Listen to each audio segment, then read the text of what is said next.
ये तत्पुरुष समास है। कैसे, चलिए जानते हैं। सबसे पहले ये समस्त पद है। अब हमें इसको दोनों पदों में विभाजित करना होगा। तो जन्म हो गया कौन सा पद? पूर्व पद। पूर्व पद। आंध हो गया उत्तर पद। उत्तर पद, पूर्व पद और उत्तर पद। अब इसका विग्रह क्या होगा? पहले तो जैसे कि हम इसे तोड़ करके लिख लेंगे जन्म आंध को। जन्म अंधा बराबर जन्म, इसके दोनों पद हो गए जन्म और अंधा। दोस्तों सबसे पहले मैंने आपको बताया था उत्तर पद प्रधान होता है। इसमें आपको उत्तर पद की प्रधानता दिखेगी। जैसे अंधा, जन्म तो जन्म है चाहे जिसका जन्म हो, लेकिन अंधा तो इसमें अंधा की प्रधानता दिख रही है, उत्तर पद की प्रधानता दिख रही है। अब इसमें हमने पहले पॉइंट को तो जान, दूसरे पॉइंट को जानते हैं। कारक चिन्ह का लोप होता है। कैसे? अगर हम इसका विग्रह करेंगे तो हो जाएगा जन्म से अंधा, जो जन्म से अंधा हो। तो दोस्तों इसमें कारक चिन्ह का लोप कहां से हो रहा है? चलिए देखते हैं। से कारक चिन्ह है, कर्ता ने कर्म को करण से, करण कारक चिन्ह है, ये करण कारक चिन्ह है। तो दोस्तों इसमें इसका लोप हो रहा है। कैसे? जैसे कि जन्म से अंधा, लेकिन अगर हम इसे पूरा करके लिखेंगे जन्मान, तो इसमें से तो हट जा रहा है, जो कि कारक चिन्ह है वो तो हट ही जा रहा है, उसका लोप हो जा रहा है, अर्थात ये तत्पुरुष समास है। चलिए एक और उदाहरण के माध्यम से हम इसको अच्छे से समझते हैं। तो मैं एक और उदाहरण लेती हूँ, देशभक्ति। अभी मैंने आपको थोड़ी देर पहले ही देशभक्ति का उदाहरण दिया था, लेकिन मैंने आपको ये नहीं बताया था कि वो कौन सा समास है। तो ये तत्पुरुष समास है। चलिए देख लेते हैं कैसे। देश भक्त। तो दोस्तों सबसे पहले इसे दो पदों में विभाजित करेंगे, पहला देश और दूसरा भक्त। ये हो गया पूर्व पद, ये हो गया उत्तर पद। उत्तर पद, इसमें उत्तर पद की प्रधानता है। देश तो देश, बहुत सारे देश होते हैं, चीन, भारत, अमेरिका आदि कई देश होते हैं, लेकिन भक्ति, इसमें देश प्रेम की बात हो रही है, अर्थात इसमें भक्ति की प्रधानता है, उत्तर पद की प्रधानता है। तो पहला पॉइंट करेक्ट। तो इससे समझ आ रहा है कि ये तत्पुरुष समास में पहला पॉइंट करेक्ट है। दूसरा पॉइंट क्या है?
विशेषण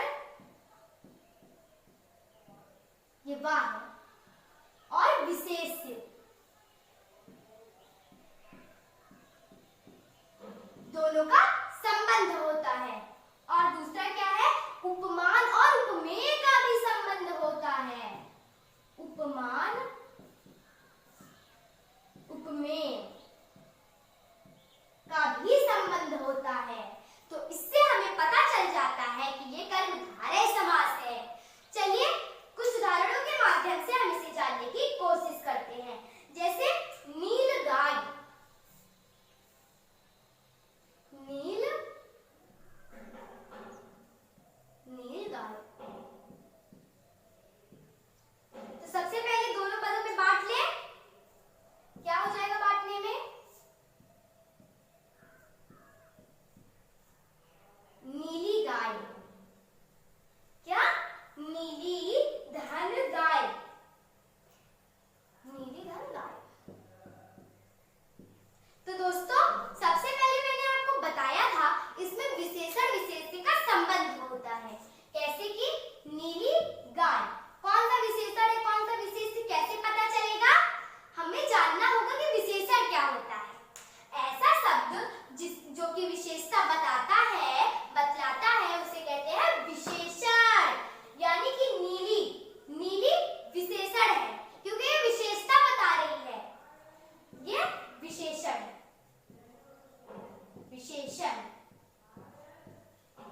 तो दोस्तों किसकी विशेषता बतलाई जा रही है, गाय की विशेषता बतलाई जा रही है।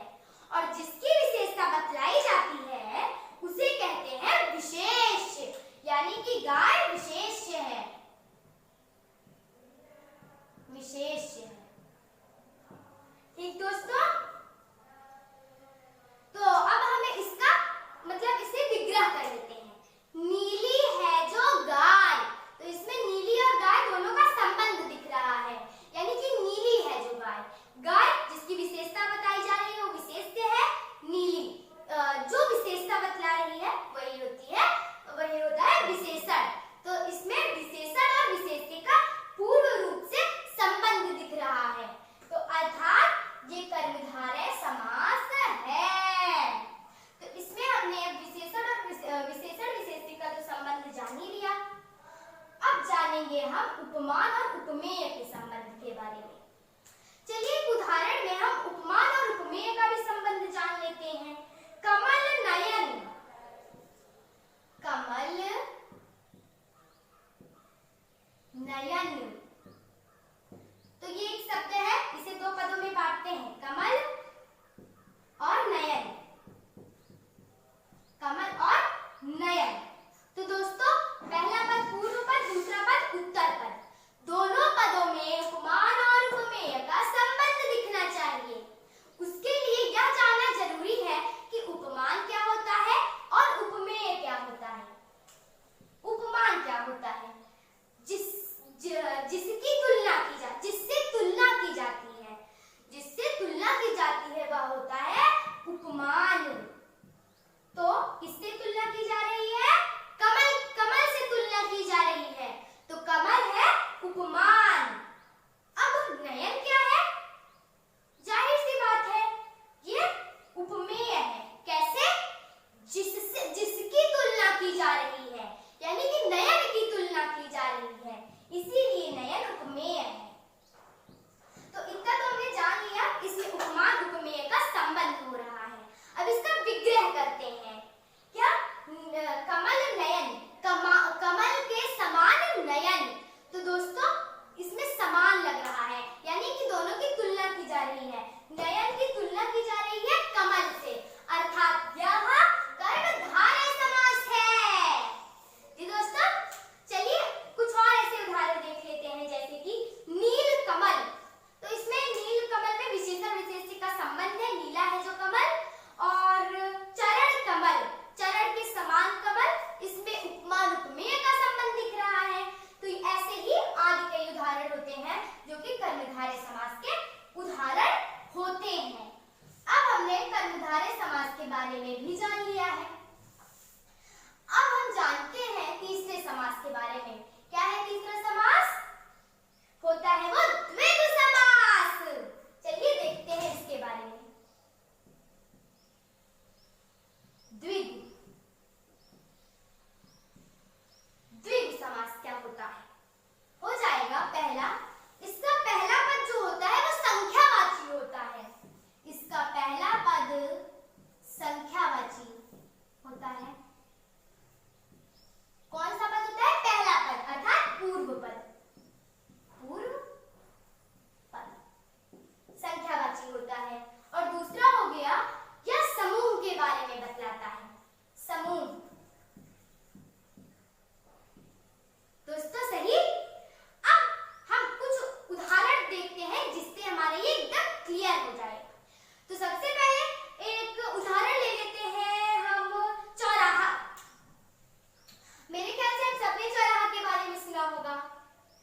कि ये कौन सा समास है, तो जान लीजिए ये द्विगु समास है। चौराहा द्विगु समास है। चलिए इसको दो भागों में यानी कि दो पदों में बांट लेते हैं। चार राह, चार राह, पूर्व पद उत्तर पद, चार पूर्व पद है और ये संख्यावाची भी है। इसका मतलब पहला पद संख्यावाची है, इसीलिए ये द्विगु समास है। और दूसरा पॉइंट समूह, समूह का बोध कराएगा। इसको जानने के लिए हमें इसका विग्रह करना पड़ेगा। चार राहों का समूह, तो इसमें समूह शब्द का प्रयोग भी हो रहा है, तो चार राहों का समूह यानी कि इसमें समूह भी हो रहा है, तो ये द्विगु समास है। एक और उदाहरण ले लेते हैं द्विगु समास का। तो एक और उदाहरण तिरंगा, तिरंगा। तो दोस्तों तिरंगा जो है वो सबसे पहले एक समस्त पद है। अब हम इसका दोनों का मतलब दोनों को अलग अलग कर लेंगे, तो हो जाएगा तीन रंग, तीन रंग। तो दोस्तों ये दोनों पद हो गए। तीन हो गया पूर्व पद जो कि संख्यावाची है।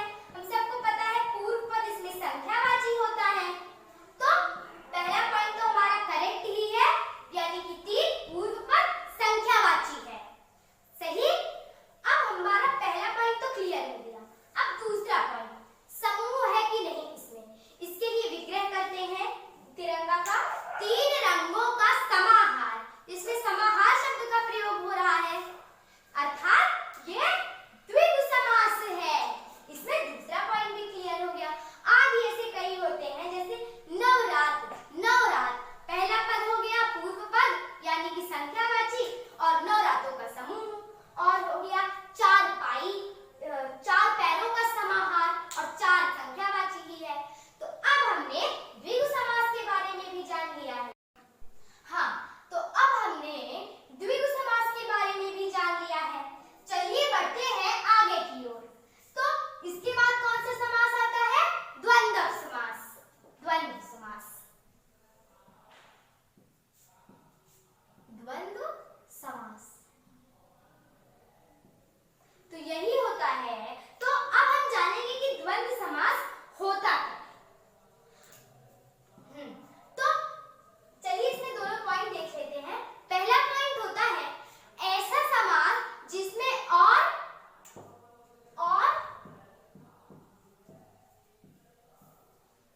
या फिर य का प्रयोग होता है, और उसमें योजक चिन्ह का भी प्रयोग होता है। क्या? या योजक चिन्ह का प्रयोग होता है। कैसे? चलिए कुछ उदाहरणों के माध्यम से इसको जानने की कोशिश करते हैं। द्वंद्व समास, तो जैसे कि उदाहरण ले लिया माता पिता, माता पिता। तो इसमें योजक चिन्ह आप देख रहे होंगे, ये योजक चिन्ह। तो दूसरा पॉइंट आपका क्लियर है। अब पहले पॉइंट पे आ जाइए। क्या? और या फिर या का प्रयोग होता है। इसके लिए हमें इसका विग्रह करना पड़ेगा। इसके विग्रह में होगा माता और पिता, माता और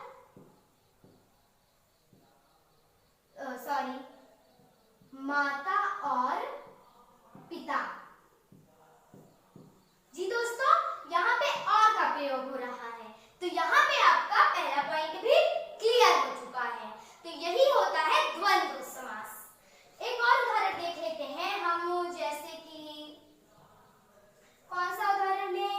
तो मैंने उदाहरण ले लिया राधा कृष्ण का।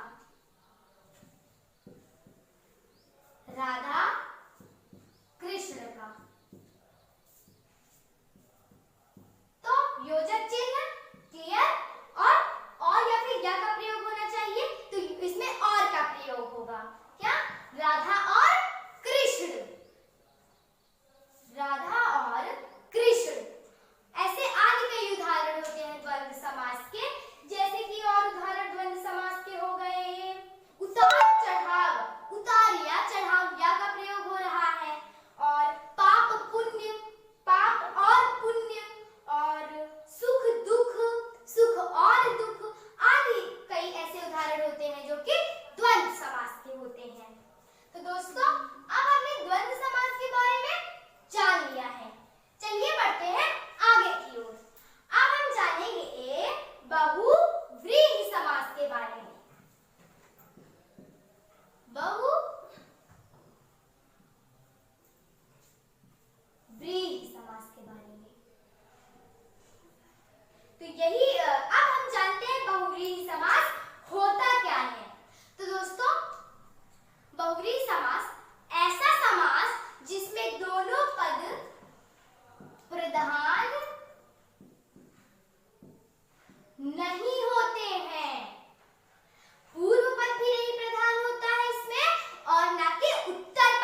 जा। चतुर्भुज। तो दोस्तों इसमें ये बहुव्रीहि समास कैसे है? देखिए, पहले अगर हम इन दोनों को अलग अलग कर लेते हैं, यानी कि चार भुजा। क्या? चार भुजा। चार भुजा, सॉरी ये चार है। चतुर्भुज।